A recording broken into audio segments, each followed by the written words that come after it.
क्या आपने कभी सोचा है कि जब एक 14-15 साल का बच्चा अपने कमरे में अकेला बैठकर खिड़की से बाहर देखता है तो उसके मन में क्या चल रहा होता है। साल 1912 के आसपास कटक की महानदी के किनारे एक बड़ी सी हवेली के कमरे में एक ऐसा ही दुबला पतला शांत लड़का बैठा रहता था। नाम था सुभाष। सरकारी वकील जानकीनाथ बोस के 14 बच्चों में से 9वें नंबर पर आने वाले सुभाष को अक्सर लगता था कि इतने बड़े परिवार में उनकी अपनी कोई जगह ही नहीं है। वे बहुत संकोची थे, भीड़ से दूर भागते थे। माँ प्रभावती देवी व्यस्त रहती थीं और पिता का अनुशासन इतना कड़ा था कि उनसे खुलकर बात करना भी मुमकिन नहीं था। इस अकेलेपन ने सुभाष को समय से पहले बहुत गंभीर बना दिया। वे घंटों बगीचे में बैठे रहते, चिड़ियों को देखते या फिर किताबों में खोए रहते। इसी उम्र में उनके हाथ स्वामी विवेकानंद की रचनाएं लगीं। विवेकानंद के विचारों ने उनके भीतर एक ऐसी आग सुलगा दी कि वे ईश्वर और गुरु की खोज में घर से भागकर सीधे की ओर निकल पड़े। वे ऋषिकेश,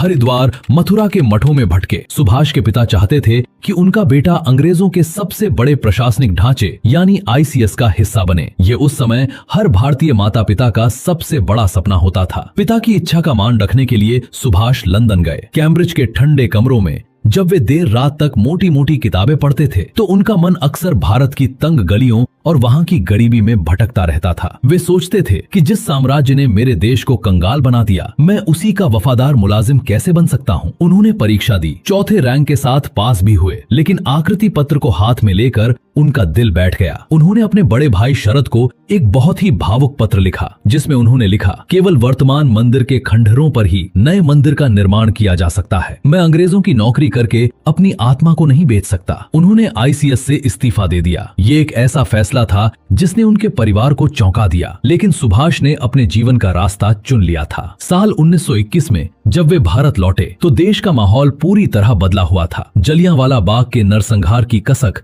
लोगों के दिलों में थी और महात्मा गांधी का असहयोग आंदोलन अपने चरम पर था। भारत कदम रखते ही सुभाष सीधे गांधी जी से मिलने पहुंचे। ये मुलाकात ऐतिहासिक थी। एक तरफ 70 साल के अनुभवी महात्मा थे जो अहिंसा और सत्याग्रह को अपना परम धर्म मानते थे, और दूसरी तरफ 24 साल का एक जोशीला नौजवान था जिसकी आंखों में तुरंत कुछ कर गुजरने की तड़प थी। दोनों के बीच लंबी बातचीत हुई, लेकिन सुभाष के मन में गांधी जी की रणनीति को लेकर कई सवाल रह गए। गांधी जी ने उन्हें कोलकाता जाकर देशबंधु चित्तरंजन दास के साथ काम करने की सलाह दी। चित्तरंजन दास के रूप में सुभाष बाबू को एक ऐसा मार्गदर्शक मिला जिसने उन्हें बेटे की तरह प्यार दिया। सुभाष ने कोलकाता नगर निगम के मुख्य कार्यकारी अधिकारी के रूप में काम करते हुए शहर की सड़कों, नालियों और स्कूलों को सुधारने के लिए दिन रात एक कर दिया। लेकिन अंग्रेजों को उनका ये काम भी रास नहीं आया और उन्हें बिना किसी मुकदमे के म्यांमार की मांडले जेल भेज दिया गया। मांडले जेल की सीलन भरी कोठरी में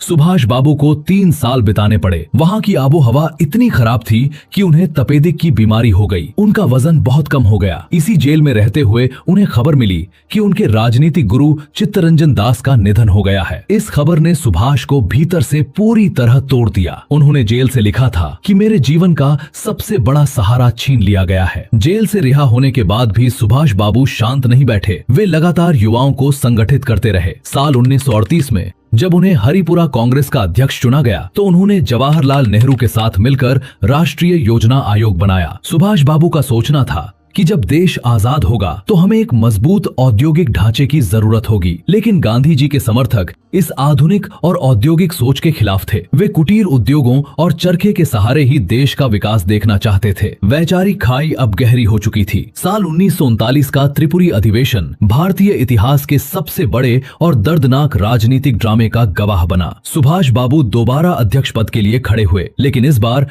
गांधी जी ने उनके सामने पट्टा भी सीतारमैया को खड़ा किया और इसे अपनी प्रतिष्ठा का सवाल बना लिया। कांग्रेस के भीतर एक भयंकर खींचतान शुरू हो गई। अधिवेशन के दौरान सुभाष बाबू को 104 डिग्री का तेज बुखार था। उन्हें स्ट्रेचर पर लिटाकर मंच पर लाया गया। डॉक्टरों ने उन्हें आराम करने की सलाह दी थी, लेकिन राजनीतिक परिस्थितियां इतनी तनावपूर्ण थीं कि वे पीछे नहीं हट सकते थे। वे चुनाव जीत गए, लेकिन गांधी जी के इस बयान ने कि सीतारमैया की हार मेरी हार है, सुभाष बाबू को गहरा दुख पहुंचाया। वे गांधी जी का बहुत सम्मान करते थे और कांग्रेस के भीतर किसी भी तरह का विभाजन नहीं चाहते थे। कार्यकारिणी के सदस्यों ने उनके साथ असहयोग करना शुरू कर दिया। आखिरकार अत्यंत भारी मन से सुभाष बाबू ने कांग्रेस के अध्यक्ष पद से इस्तीफा दे दिया। साल 1940 के आखिरी महीनों में कोलकाता के एल्गिन रोड वाले घर में सुभाष बाबू इसी मानसिक यातना से गुजर रहे थे। अंग्रेज सरकार ने उन्हें नजरबंद कर रखा था। उनका स्वास्थ्य मांडले जेल की बीमारी के बाद से ही खराब था, लेकिन उनका दिमाग इस बात को स्वीकार करने के लिए तैयार नहीं था कि वे इस तरह हाथ पर हाथ धरे बैठे रहें। द्वितीय विश्व युद्ध की आग पूरी दुनिया में फैल चुकी थी और सुभाष बाबू जानते थे कि अगर भारत को आजाद कराना है तो उन्हें इस पिंजरे से बाहर निकलना ही होगा। यहीं से शुरू हुई इतिहास की सबसे रोमांचक